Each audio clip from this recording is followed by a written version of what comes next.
Assalamualaikum warahmatullahi wabarakatuh, teman-teman.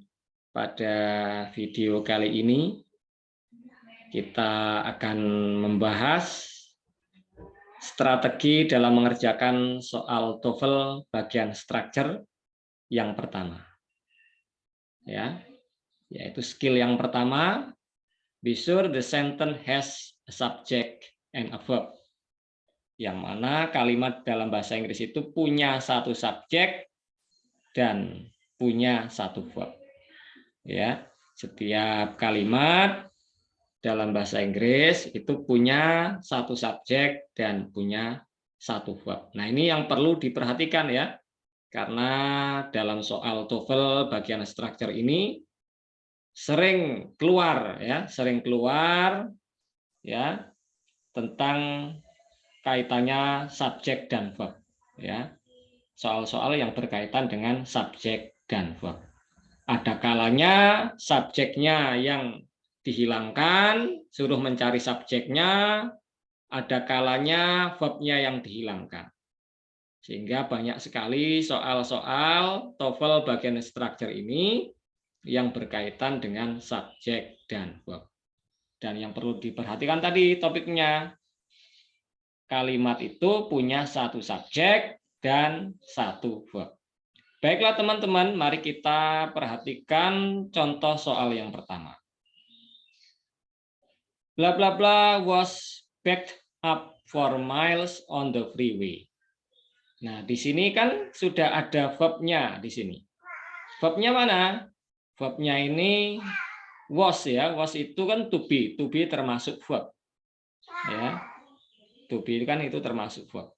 Karena sudah ada verbnya, ya, sudah ada verbnya, berarti kita mencari subjeknya. Kita cari subjeknya, ya. Kita cari subjeknya. Di antara A, B, C, D, kita cari subjeknya. Bagaimana cara menentukan subjek? Nah, ya, cara menentukan subjek bagaimana? Teman-teman harus tahu ciri-ciri subjek, syarat untuk menjadi subjek itu apa? Nah, gitu ya. Subjek itu biasanya berupa noun atau noun phrase. Itu subjek, ya. Subjek itu berupa noun atau noun phrase. Sekarang kita lihat, nah ya, yang A ini yesterday. Yesterday itu kan bukan noun, ya. Jadi yesterday ini salah ini, ya. Yesterday salah. Nah, ya. Bukan jawabannya, ya. Karena ini yang diperlukan itu subjek karena sudah ada verb, ya. Setiap kalimat itu harus ada subjek, ada verbnya. Kalau yang A yang dipasang berarti kalimatnya tidak ada subjeknya, berarti kan salah. Terus yang B itu in the morning. In the morning di pagi hari. In the morning itu object of preposition namanya ya. In itu namanya preposition ya. The morning itu object of preposition ya, noun phrase ya. Jadi kalau in the morning kan itu adverb ya, adverb ya. Adverb. Jadi adverb ya, object of preposition yang berfungsi sebagai adverb. Dan preposition, object of preposition itu tidak menjadi subjek, ya, tidak bisa menjadi subjek. Berarti ini salah karena syarat subjek itu apa tadi? Noun atau noun phrase. Berarti ini salah, gitu ya. Oke, sekarang tinggal C sama D. C sama D. Jadi milih yang mana ini kira-kira? C ini noun, D juga noun. Kalau sama-sama noun itu dilihat kata kerjanya ya, dilihat verbnya yang mengikuti. Karena was itu digunakan untuk tunggal, was itu digunakan untuk tunggal, maka kita cari noun yang tunggal ya. Noun yang tunggal itulah yang cocok menjadi subjek. Karena cars ini jamak, cars ini kan jamak ya, sedangkan was itu digunakan untuk tunggal, berarti cars itu salah ya, salah. Berarti yang paling tepat adalah yang C, yang traffic. Ini yang benar. Nah, ya, ini yang benar. Berarti subjeknya itu traffic, ya. Terus predikatnya ini ke belakang dari was sampai freeway itu namanya predikat, gitu kan? Predikatnya dimulai dari was, itu verbnya. Ini verb berupa to be, ya ini. Terus back itu kata kerja ketiga, verb ketiga, gitu ya. Yang jelas dalam bahasa Inggris itu harus ada satu subjek dan satu verb. Jadi jawabannya yang mana? Jawabannya yang C. Nah, ya, jawabannya yang C, yang benar. Jawabannya yang C. Oke, sekarang kita lanjut contoh yang kedua, ya. Contoh soal yang kedua. Engineers bla bla bla for work on the new space program. Nah, ini kan kita sudah punya subjek. Engineer itu kan subjek. Kalau sudah ada subjek, berarti kita perlu verb di sini. Ya, kita perlu verb. Karena dalam bahasa Inggris itu kan harus ada subjek dan ada verb. Nah, gitu kan? Harus ada subjek dan harus ada verb kalimatnya. Kalau ada subjek terus di sini nggak ada verbnya, berarti kalimatnya ini bukan dikatakan kalimat, ya, belum dikatakan kalimat. Berarti kita harus cari verb di sini, ya, kita cari verb. Next month itu apa? Bulan depan, ya, itu menunjukkan apa? Keterangan waktu, adverb, ya, adverb of time, ya, keterangan waktu. Berarti ini salah, ini bukan verb, ya. Ini salah. Nah, hopefully. Nah, ini juga ini bukan verb, ya. Itu adverb of manner, ya. Ini juga salah. Ini adverb, ya, bukan verb. Necessary. Necessary ini apa? Adjektif, ya. Adjektif. Berarti kan kita milihnya apa di sini? Kita milihnya verb karena sudah ada apa? Subjek, ya. Subjeknya engineers. Berarti kita kan perlu verb. Berarti yang A ini juga salah. Nah, salah. Berarti yang paling tepat adalah yang B, ya. Yang paling tepat yang B. Ya. Engineers are needed for work on the new space program. Ya, are itu to be, ya. To be itu termasuk verb, ya. Nah, ini berarti yang benar, ya, yang benar. Nah, gitu. Oke, tidak perlu diartikan, ya, tidak perlu diartikan. Ya, teman-teman bisa menjawab soal tanpa harus tahu artinya. Yang penting kunci-kuncinya itu dipegang, gitu ya. Bahwa setiap subjek itu noun atau noun phrase, gitu kan. Objek juga itu selalu noun atau noun phrase itu objek, gitu kan. Itu harus tahu kunci-kuncinya. Tidak harus tahu artinya, ya. Yang jelas kunci-kuncinya itu dipegang, gitu ya. Jadi jawabannya yang mana tadi? Yang B, ya. Jawabannya yang B. Oke, sekarang kita lihat contoh yang nomor 3, nah, ya. Kita lihat contoh yang nomor 3, ya. Oke, the boy bla bla bla going to the movies with a friend. Di sini kan sudah ada subjek nih, subjeknya the boy. Ya, karena sudah ada subjek, tidak perlu ada subjek lagi. Nah, ya, karena sudah ada subjeknya boy, gitu ya. Sudah ada subjeknya boy. Jadi tidak perlu ada subjek. Jadi kalau memilih dua pilihan yang kalau 50-50 ini yang mana ini? yang A sama yang C, yang B maksudnya, ini jelas salah karena ini ada he-nya. He itu kan subjek, sementara boy itu kan subjek. Ya. Jadi kan nggak perlu ada subjek lagi. Ini kan jelas salah ya. Salah. Yang B juga jelas salah. Ini nggak perlu dipilih karena kalimatnya sudah ada subjeknya. Jadi pilihannya tidak perlu ada subjek lagi karena sudah ada subjek. Tinggal C sama D. Nah, ya, ini sama-sama ada verbnya. Yang satunya verb yang ada modalnya, modal auxiliary, yang C itu ada to be-nya. Kita lihat mana yang cocok. Nah, gitu ya. Kita lihat mana yang cocok. Yang cocok yang mana kira-kira?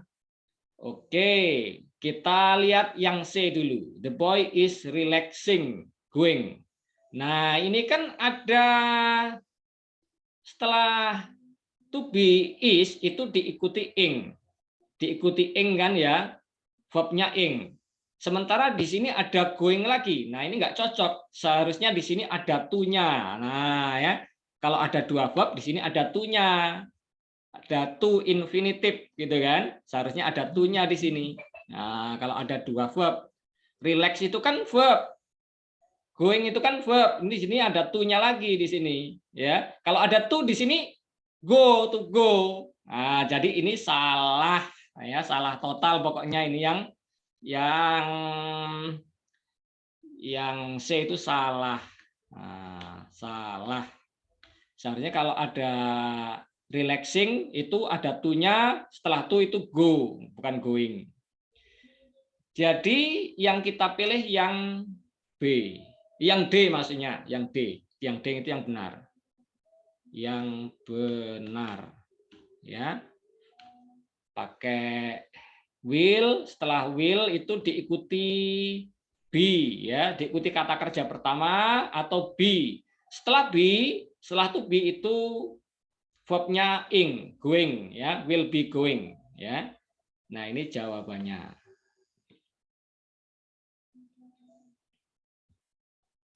Oke, sekarang kita lanjut, teman-teman.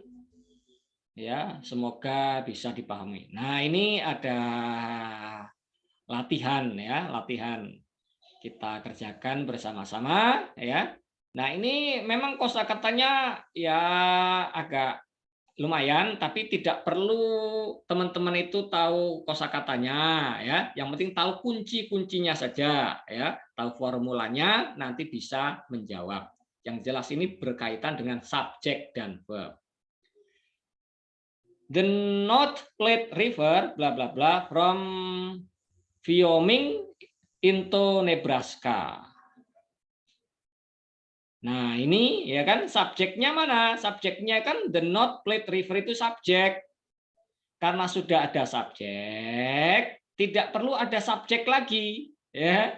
Karena sudah ada subjeknya. Tinggal di sini tinggal apa? Tinggal mencari verb. Ya, tinggal mencari verb, tidak perlu ada subjeknya, gitu kan? Tidak perlu ada subjeknya lagi. Dan yang A ini jelas salah karena the North Platte River itu domirnya, kata gantinya itu kan it. Di sini ada it lagi, jadi nggak perlu ada it ya, langsung kata kerja. Jadi ini salah, gitu ya, salah. Oke, yang D kita lihat yang D. Ya, kalau yang D yang dipasang, the North Platte River with flowing water, bla bla bla bla sampai belakang. Kalau yang D yang dipasang itu berarti dari the sampai Nebraska kalimatnya tidak ada verbnya. Tidak ada verbnya kalimatnya. Karena with flowing water itu fungsinya bukan sebagai verb di sini. Ini namanya apa ini? Namanya object of preposition. Ya, object of preposition yang menerangkan ini rivernya. Ya, menerangkan river bukan sebagai verb. Ya, bukan sebagai verb. Menerangkan ini namanya object of preposition ya, prepositional phrase ya. Object of preposition atau prepositional phrase yang menerangkan river ya, menerangkan river ini. Dia tidak sebagai subjek. Jadi salah ini. Nah, salah. Oke, kalau flowing yang dipilih bagaimana? Flowing itu kan kata kerja. Kata kerja yang tambah ing. Boleh tidak? Tidak boleh. Alasannya apa? Kalau ditambah ing, sebelumnya itu harus ada to be-nya. Sementara di sini tidak ada to be-nya. Kalau tidak ada to be-nya, ing-nya itu bukan sebagai kata kerja, tapi sebagai kata sifat yang menerangkan river. Nah, ini ya. Kalau verb-nya itu ditambah ing, dia itu fungsinya bukan sebagai kata kerja, bukan sebagai verb, tapi berubah menjadi adjektif, menerangkan river.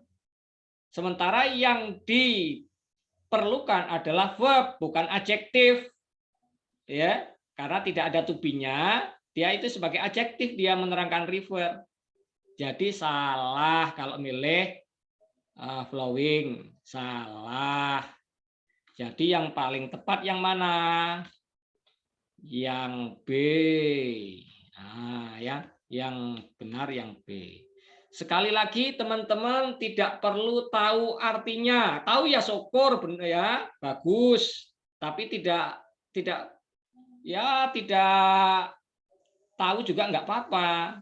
Ya, yang penting apa ini? Tahu kunci-kuncinya. Kalau cari artinya nanti kelamaan nanti ya, kelamaan, waktunya habis. Ya, dalam mengerjakan itu kan ada waktunya. Ya. Nah, ini. Jadi yang paling tepat yang B. Oke, sekarang yang nomor 2. Ya. Yang nomor 2 ini. Saya ingatkan kembali, dalam bahasa Inggris itu harus ada subjek dan ada verb-nya. Ada satu subjek dan ada satu verb. Nah, ini sekarang kita lihat nomor 2. Mountain Sumbing bla bla bla in the Central Java Province. Subjeknya apa? Mountain Sumbing. Ini subjek. Berarti kita harus cari verb di sini. Nah, ya. Karena sudah ada subjek, kalau tidak ada verb berarti kan bukan kalimat. Sementara in the Central Java Province itu kan bukan verb. Ini menunjukkan apa ini? Keterangan tempat kan ini kan? Jadi kan kita perlu verb. Gitu kan? Although itu kan bukan verb, berarti kalau milih although ini salah. Although itu kan bukan verb. And itu kan bukan verb, ini konektor, ini kan conjunction, ini salah kalau milih and. Karena setiap kalimat dalam bahasa Inggris itu kan harus ada subjek dan ada verb-nya. Kalau milih yang D juga salah, ini bukan verb, ini which itu. Jadi yang paling tepat itu yang C. Mountain Sumbing is in the Central Java Province. Ini yang tepat, yang benar. Oke ya, ini yang benar ini. Is itu kan termasuk verb. Am, is, are, was, were itu kan verb. Ya kan? Verb yang berupa to, be, gitu kan? Oke, jadi yang tepat yang C. Oke, kita lanjut yang nomor 3, teman-teman. Oke, kita lanjut yang nomor 3. Bla bla bla, tiplan ya, tip are small and white. Nah, ini sudah ada verb-nya. Verb-nya itu berupa to be are. To be are itu kan berarti kan untuk jamak ini kan. To be are ini kan apa? Are itu kan digunakan untuk jamak. Berarti kita perlu subjek yang jamak. Sementara plan-nya ini kan apa? Tunggal kan?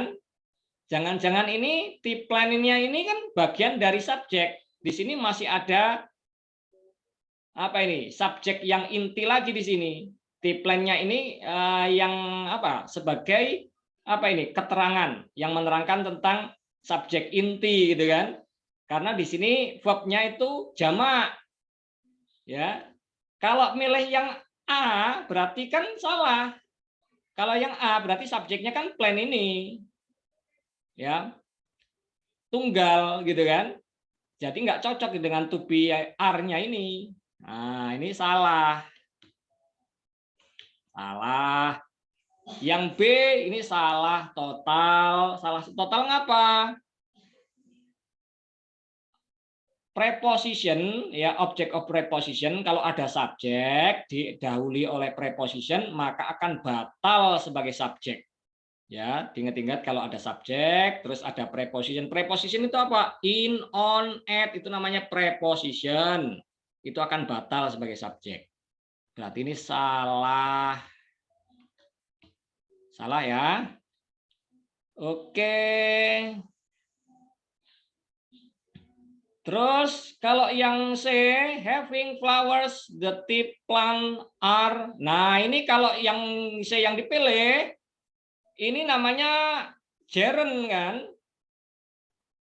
Ini enggak, ini subjeknya ini sampai subjeknya bukan flowersnya dia, tapi having-nya itu dia nggak cocok dengan are-nya, ya, tidak cocok dengan are-nya. Are-nya itu jamak, ya. Kalau yang dipilih itu yang C, itu kan subjeknya having sampai tiplan itu, tapi intinya itu dari having-nya ini, itu namanya gerund as subject.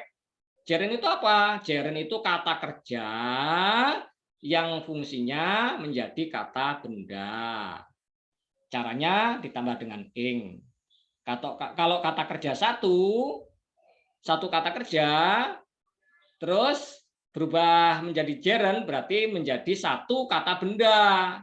Kata gantinya pakai it. Kalau it itu berarti to be-nya is gitu kan. Walaupun di sini ada flowers ya, yang dihitung itu having-nya gitu kan. Having-nya bukan flowers-nya. Jadi ini salah. Salah ya, karena di sini kan are, berarti perlu subjek yang jamak. Ini salah. Yang menggunakan gerund salah karena yang dihitung bukan flowersnya, having-nya, having flowers ya.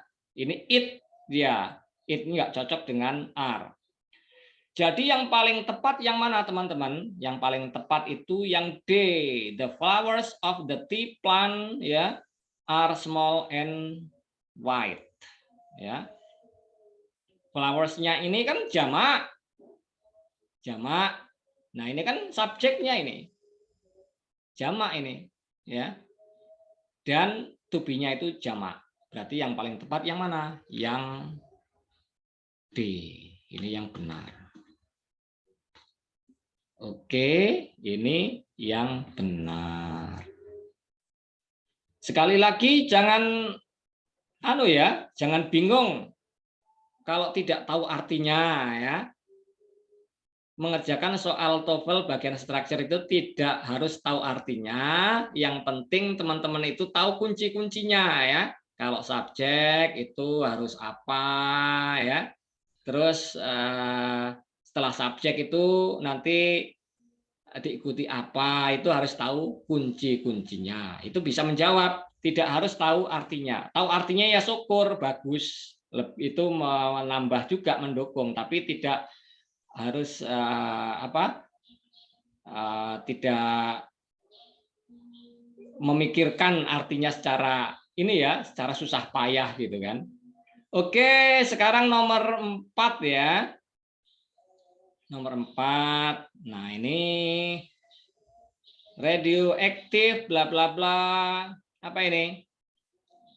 Provides a powerful way to measure geologic time. Nah, ini kan, ini kita kan sudah punya verbnya provides. Provide itu kan verb, ya, verb. Radioaktif itu kan ini adjektif ya, adjektif. Berarti kan subjek itu kan apa ini? Subjek itu berupa noun atau noun phrase. Karena ini di sini sudah ada verb, berarti kan perlu subjek. Radioaktif itu kan apa ini? Yang menerangkan noun ya, menerangkan noun. Menerangkan apa ini? kita cari noun-nya. Nah, cari noun. It. Nah, ini enggak cocok. It. Ya. It itu pronoun, bukan noun. Did. Did itu enggak cocok dengan provide. Provide-nya ini kan kalau si he it, maka kata kerjanya ditambah s. Sementara ini did-nya ada s-nya, dianggap jamak, ya. Jadi ini salah, ya. Salah. It itu salah, ini pronoun ya. Salah. Sementara kita kan di sini cari subjeknya, subjek noun ya. Karena di sini ada adjektif. Adjektif itu menerangkan noun, bukan menerangkan pronoun. Can, setelah can itu diikuti kata kerja pertama asli. Sementara di sini kan ada s-nya, ya. Jadi can itu salah. Nah, salah. Berarti yang paling tepat yang C. Ini noun ya, dating itu ya. Radioactive dating. Nah, penanggalan radioaktif. Nah, gitu kan? Provide itu verb-nya. Ini yang paling tepat yang ini. Ini yang benar. Subjeknya ini dating. Adapun radioaktif itu kan adjektif, ya, adjektif yang menerangkan datingnya ini. Oke, ini yang tepat. Jadi sekali lagi tidak perlu tahu artinya, ya, sekali lagi. Yang jelas tahu kunci-kuncinya nanti bisa menjawab soal TOEFL ini. Oke, selanjutnya di sini ada soal lagi. Nomor 5 ya. Bla bla bla was ringing continuously for hours. Nah, ini kan sudah ada verb-nya nih. Tinggal cari subjek. Nah, tadi kan sudah saya kasih tahu tadi. Kalau subjek itu berupa noun atau noun phrase. Loudly itu bukan noun ini kan. Ini adverb. Berarti salah. In the morning ini kan bukan noun. Ini object of preposition, berarti salah. Berarti tinggal the phone sama the bells. Ya, kalau bells cocok enggak dengan was? Was-nya itu tunggal, bell-nya jamak, berarti salah, enggak cocok. Ini salah. Nah, berarti yang paling tepat yang C ya, yang paling tepat yang C ya. The phone was ringing continuously for hours. Ini yang paling tepat, yang benar. Mengapa milih yang C? C itu kan ini noun ya, karena setiap subjek itu harus noun ya, noun atau noun phrase. Dan nounnya itu noun yang tunggal, karena di sini to be-nya to be tunggal. D juga noun tapi ini jamak, nggak cocok dengan to be-nya. Oke. Masih ada beberapa soal latihan nih, tapi ini sudah maghrib. Ya, sudah maghrib, sudah azan. Nanti teman-teman bisa mengerjakan saja di Google Form ya. Google Form yang saya sediakan. Linknya di kolom deskripsi ya. Nanti teman-teman bisa mengerjakan ini ya. Soal latihannya. Soal latihannya itu berupa menentukan kalimat, apakah kalimat ini termasuk kalimat yang benar atau yang salah, gitu kan? Kalimatnya ada 10 nomor. Ini sebenarnya akan saya bahas, tapi ini sudah terlanjur mendengarkan adzan maghrib ini. Ya, masa adzan maghrib masih membahas soal TOEFL nanti kualat, ya. Jadi ini ada 10 nomor. Ya, saya sudah sediakan Google Form-nya, tapi sebenarnya tadi akan saya bahas juga, tapi sudah azan maghrib. Jadi nanti teman-teman mengerjakan 10 soal ini. Nah, ya, 10 soal menentukan kalimat ini benar atau salah. di kolom deskripsi. Linknya tersedia di kolom deskripsi. Dan soalnya itu berkaitan dengan subjek dan verb. Ya, berkaitan dengan subjek dan verb. Ya, nah ini ada 10 soal. Ya, ini berupa apa ini? Menentukan apakah kalimatnya ini salah atau benar. Dan ini berkaitan dengan topik yang pertama, bahwa kalimat itu harus ada subjek dan verbnya. Nah, ini ada 10. Demikian teman-teman pembahasan skill yang pertama ini, semoga bisa dipahami dan terima kasih ya atas perhatiannya. Assalamualaikum warahmatullahi wabarakatuh.